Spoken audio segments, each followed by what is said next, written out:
Putovanja su moja strast. Da nisu, ne bi ostavio siguran posao i okrenuo svoj život 180 stupnjeva. Ukupno sam prošao preko 75 država, a samo prošle godine preko 16 država.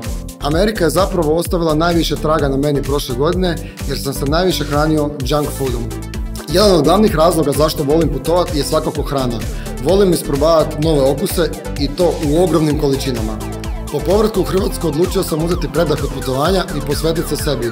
Obratio sam se Pulao sportu i našli smo zajednički jezik i uskoro krećemo u novu fit avanturu.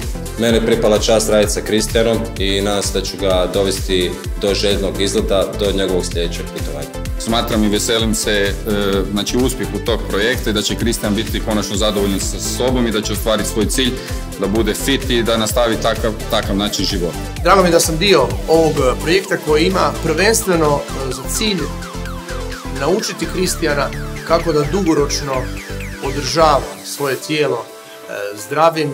Svakako me pratite na webu i društvenim mrežama i naravno držite fige.